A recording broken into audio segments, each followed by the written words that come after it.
ஹதீஸ் வந்திருக்கிறது.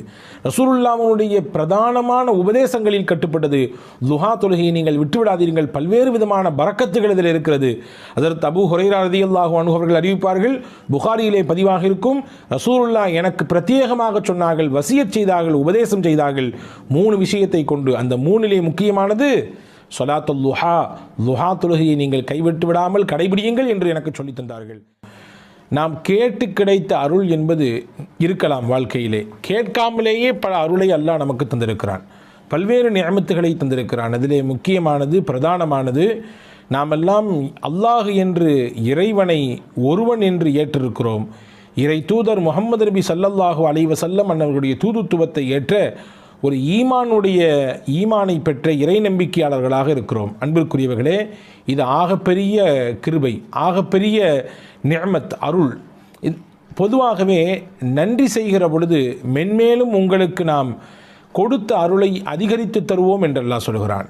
நமக்கு கிடைக்கப்பட்ட ஈமானினுடைய அந்த அருளுக்கு சதாவும் ஒவ்வொரு நாளும் நாம் அவனுக்கு நன்றி உபகாரத்தோடு இருக்கிற பொழுது ஈமானோடு மரணிக்கின்ற பாக்கியத்தையும் அல்லாஹ் தருவான். நமக்கு பின்னால் இருக்கக்கூடிய சந்ததிகள், நம் குடும்பத்தை சார்ந்தவர்கள், நம்முடைய உறவுக்காரர்கள், நம்முடைய பின்னால் வரக்கூடிய தலைமுறைகளுக்கெல்லாம் ஈமான் நசீபை அல்லாஹ் தருவான் என்று பெருமக்கள் நமக்கு சொல்லித் தருகிறார்கள். திருக்குரானிலே அல்லாஹ் சொல்லுவான் தானே, ல இன் ஷக்கர்த்தும் ல அஸீதன்னக்கும், நீங்கள் உங்களுக்கு கிடைக்கப்பட்ட அருளுக்கு நன்றி உணர்வோடு வாழ்வீர்களேயானால் உங்களுக்கு கொடுத்த அருளிலே இன்னும் அதிகரித்து தருவோம்.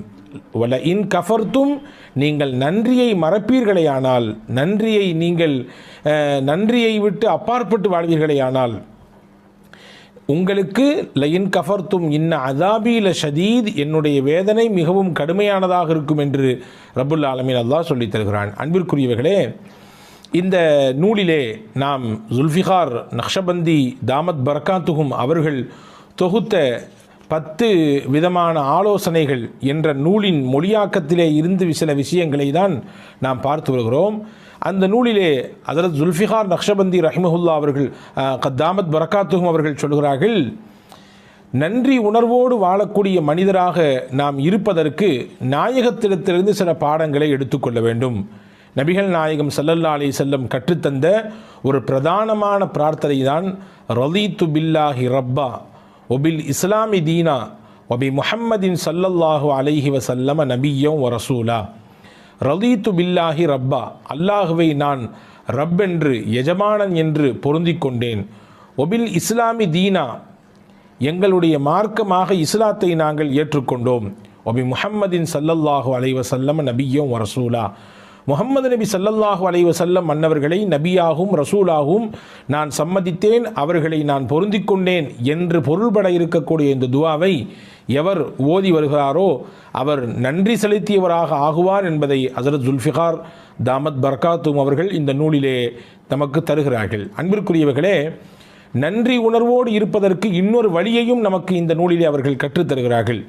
நம்முடைய வாழ்நாள் வயது இருக்கலாம், 30 இருக்கலாம், 40 இருக்கலாம், 60 கூட இருக்கலாம், ஏன் முதிர்ச்சி அடைந்து 70, 80களில் கூட நாம் வாழ்ந்து கொண்டிருக்கலாம். எத்தனை ஆண்டுகள் வாழ்ந்தாலும் நாம் வாழும் காலம் வரை நம்முடைய இருப்பு இந்த நிமிடத்தில் இப்பொழுது இருக்கிறோமே, இந்த நொடி பொழுது இதுவரை நமக்கு கிடைக்கப்பட்ட எல்லா விஷயங்களும் அல்லாஹ்வின் அருளை கொண்டே கிடைக்கப்பட்டது. எனக்கு கிடைத்த செல்வம், எனக்கு கிடைத்த அந்தஸ்து, எனக்கு கிடைத்த கல்வி, எனக்கு கிடைத்த பொருளாதாரம், எனக்கு கிடைத்த சமூக அந்தஸ்து, எனக்கு கிடைத்த சிறப்பு என்று என்னுடைய வாழ்வியலோடு தொடர்புடைய அத்துணை விஷயங்களும் யார் மூலம் கிடைத்தது? அல்லாஹுவின் மூலம்தான் கிடைத்தது. இனிவரும் காலங்களில் என்னுடைய வாழ்க்கையின் பிற்பகுதி, நான் 30 வருட காலம் நான் வாழ்ந்து இப்பொழுது 31வது வயதில் இருக்கிறேன், அல்லது 40 வயதில் இருக்கிறேன், அல்லது 60 வயதில் இருக்கிறேன்.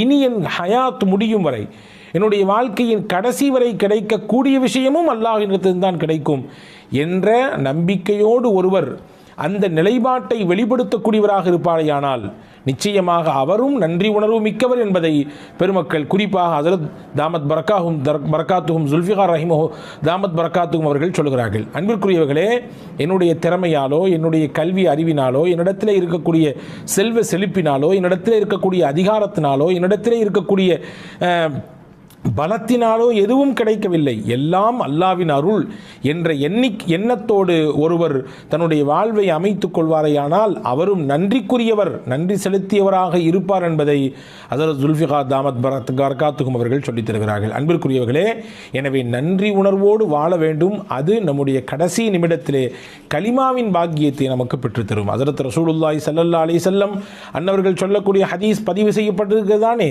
நாம் எல்லாம் பல தடவை கேட்டிருப்போம் தானே. முஸ்லிம் ஷரீஃபிலே வருகிறது, ரசூலுல்லாஹி ஸல்லல்லாஹு அலைஹி வஸல்லம் சொல்வார்கள், அபூதருல் கிஃபாரி ரலியல்லாஹு அன்ஹு அவர்களுடைய அறிவிப்பு, குல் யுஸ்பிஹு அலா குல்லி சுலாமா மின் அஹதிக்கும் சதகா, உங்களிலே ஒவ்வொருவரும் தினசரி காலை உங்களுடைய உடலிலே இருக்கக்கூடிய ஒவ்வொரு மூட்டு எலும்புக்கு ஜாயிண்ட்டுகள் இருக்கிறது தானே, உடலிலே ஒவ்வொருவருடைய உடலிலும் ஜாயிண்ட்டுகள் இருக்கிறது. நீங்கள் விரலை எடுத்துக்கொள்ளுங்கள், இந்த விரலிலே 3 விதமான ஜாயிண்ட்டுகள் இருக்கிறது, 1 2 3. அதே போன்று உடலிலே எத்தனையோ ஜாயிண்ட்டுகள் இருக்கிறது. ஹஜ்ரத் ரசூலுல்லாஹி ஸல்லல்லாஹு அலைஹி வஸல்லம் சொன்னார்கள் 360 ஜாயிண்ட்டுகள் இருக்கிறது, 360 மூட்டு இணைப்புகள் இருக்கிறது. இந்த ஒவ்வொரு இணைப்புக்கும் ஒவ்வொரு சதக்கா தர வேண்டும் என்றார்கள் ரசூலுல்லாஹி ஸல்லல்லாஹு அலைஹி வஸல்லம். ஏனென்றால் காலையில் நீங்கள் எழுகிற பொழுது ஆரோக்கியமாக எழுகிறீர்கள். ஹஜ்ரத் அல்லாமா குர்துபி ரஹ்மத்துல்லாஹி அந்த ஹதீஸுக்கு விளக்கம் எழுதுகிற பொழுது இப்படி எழுதுவார்கள், எந்த மனிதனுடைய ஜாயிண்டுகள் செயல்படாமல் ஸ்தம்பித்து விட்டதோ அவனுடைய வாழ்க்கையும் முடமாகி போகும். நினைத்து பாருங்கள், நம்முடைய கையிலே 5 விரல் இருக்கிறது.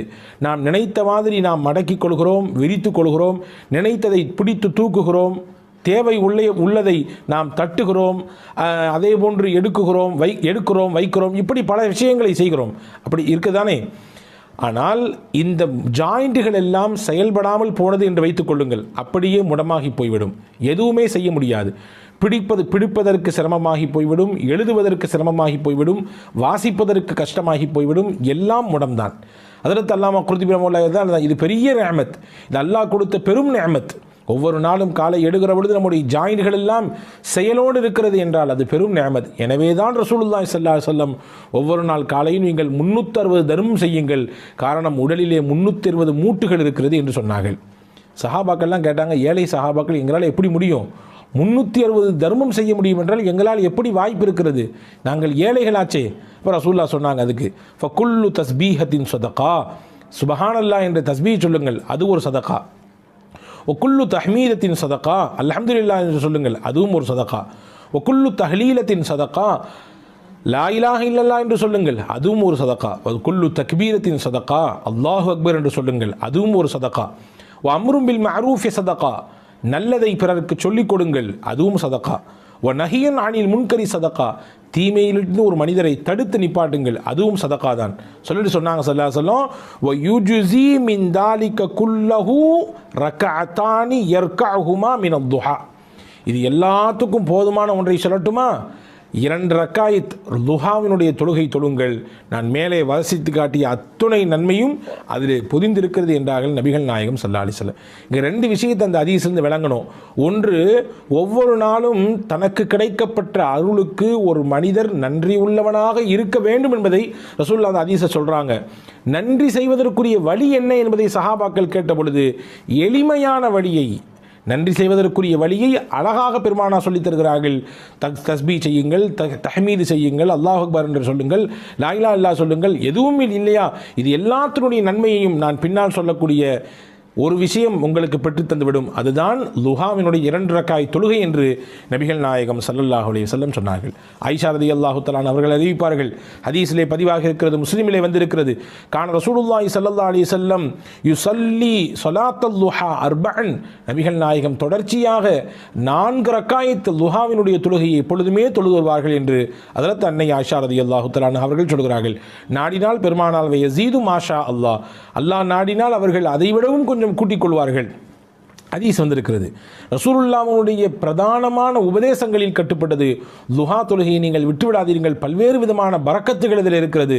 ஹஜ்ரத் அபூ ஹுரைரா ரலியல்லாஹு அன்ஹு அவர்கள் அறிவிப்பார்கள், புகாரியிலே பதிவாக இருக்கும், ரசூலுல்லாஹ் எனக்கு பிரத்யேகமாக சொன்னார்கள், வசியத் செய்தார்கள், உபதேசம் செய்தார்கள் 3 விஷயத்தை கொண்டு. அந்த 3லே முக்கியமானது சொலாத்துல் லுஹா, லுஹா தொழுகையை நீங்கள் கைவிட்டு விடாமல் கடைபிடியுங்கள் என்று எனக்கு சொல்லி தந்தார்கள். ஹதீஸில் வந்திருக்கிறது, நபிகள் நாயகம் ஸல்லல்லாஹு அலைஹி வஸல்லம் சொல்லக்கூடிய ஹதீஸ். ஹஜ்ரத் அபூதர் ரலியல்லாஹு அன்ஹு, ஹஜ்ரத் அபூதருல் கிஃபாரியும் அபு தர்தா ரலியல்லாஹு அன்ஹு அவர்களும் அறிவிப்பார்கள். முஸ்னத் அஹ்மதிலே இந்த ஹதீஸ் பதிவாக இருக்கிறது. அல்லாஹ் சொல்வதாக ரசூலுல்லாஹ் சொன்னார்கள், எப்ன ஆதம், ஆதமுடைய மகனே, இர்க அலி மின் அவ்வலின் நஹாரி அர்பஅ ரக்அத்தின், எனக்காக வேண்டி பகலினுடைய ஆரம்ப பகுதியிலே 4 ரக்காய் தொழுதுவா, அக்ஃபிக ஆஹிரஹு, நீ அப்படி தொழுது வருவதை வளமையாக்கி கொண்டால், இந்த லுஹாவினுடைய தொழுகையை கடைபிடிப்பதை நீ வளமையாக்கி கொண்டால், அன்றைய நாள் முழுக்க உனக்கு உன் தேவைக்கு நானே போதுமானவன். அல்லாஹ் சொல்கிறான், உனக்கு என்னென்ன விஷயமெல்லாம் இருக்கிறதோ அத்துணைக்கும் நான் பொறுப்பு, நான் உனக்கு பொறுப்பாளியாக வந்து விடுகிறேன் என்று அல்லாஹ் சொன்னதாக நபிகள் நாயகம் ஸல்லல்லாஹு அலைஹி வஸல்லம் சொன்னார்கள். ஒரு ஹஜ்ஜி, ஒரு பரிபூர்ணமான உம்ரா, அதனுடைய நன்மையை பெற வேண்டும் என்ற ஆசை இருக்கிறதா, தினசரி துஹா தொழுது வாருங்கள் என்று பெருமானா சொன்ன ஹதீஸ் முஸ்லிமிலே பதிவாக இருக்கிறது. ஹஜ்ரத் அனஸ் இப்னு மாலிக் ரலியல்லாஹு அன்ஹு அவர்களுடைய அறிவிப்பாக, நாங்கள் எங்கள் வாழ்க்கையில் பரக்கத்தை எதிலிருந்து பெற்றுக்கொண்டோம்? லுஹா தொழுகையின் மூலமாக பெற்றுக்கொண்டோம். இன்று பரக்கத்தில்லை, மிகப்பெரிய பஞ்ச நிலை ஏற்பட்டிருக்கிறது, மாத வருமானம் போதாக்குறையாக இருக்கிறது, பத்தாக்குறையாக இருக்கிறது, எங்களுக்கு நெருக்கடியான வாழ்க்கை இருக்கிறது, ரஹ்மத்தும் பரக்கத்தும் வேண்டும் என்று கேட்கக்கூடியவர்கள் நிறைய நம்மிலே உண்டு. அவர்களுக்கெல்லாம் நபிகள் சொல்லக்கூடிய பாடம், லுஹா தொழுகையை கையில் எடுங்கள். அன்பர்களே, லுஹாவிலே இவ்வளவு பெரிய நன்மைகள் இருக்கிறது. லுஹா தொழுகையிலே ரசூலுல்லாஹி ஸல்லல்லாஹு அலைஹி வஸல்லம் அன்னவர்கள் இந்த ஹதீஸின் ஊடாக 2 செய்தியை சொல்லிவிட்டார்கள். ஒவ்வொரு நாளும் அல்லாஹ் உங்களுக்கு வழங்கியிருக்கக்கூடிய அருளை நீங்கள் மறந்து விடாதீர்கள், அவனுக்கு நன்றி செய்து கொண்டே இருங்கள். அந்த நன்றி செய்வதற்குரிய வழியை சொல்லுகிற பொழுது லுஹாவை நீங்கள் தொழுகுங்கள். அதன் மூலமாக நன்றி செய்த நடிகாராகவும் நீங்கள் ஆக முடியும். உங்கள் வாழ்க்கையிலே கிடைக்க வேண்டிய எல்லா விதமான விஷயங்களுக்கும் அல்லாஹ் உங்களுக்கு பொறுப்பாளியாக மாறுகிற உயர்ந்த அந்தஸ்திற்கு உயர முடியும் என்பதையும் நபிகள் நாயகம் ஸல்லல்லாஹு அலைஹி வஸல்லம் இந்த ஹதீஸின் வழியாக நமக்கு சொல்லித் தருகிறார்கள். அன்பர்களே, எனவே நன்றி உள்ள அடியாராக நாம் இருக்கிற பொழுது நிச்சயமாக நமக்கு அல்லாஹ் வழங்கியதை இன்னும் அதிகப்படுத்துவான் என்பது ஒருபுறம் இருந்தாலும், மறுபுறம் முக்கியமாக நம்முடைய கடைசி சமயத்திலே கலிமாவின் பாக்கியம் கிடைக்கும். ஒரு கல்லில் 2 மாங்காய் என்று இதைதான் சொல்வார்களோ, வல்ல ரஹ்மான் பின்பற்றி நடக்கக்கூடிய தௌஃபீகை உங்களுக்கும் எனக்கும் எல்லா மக்களுக்கும் தருவானாக. அடுத்த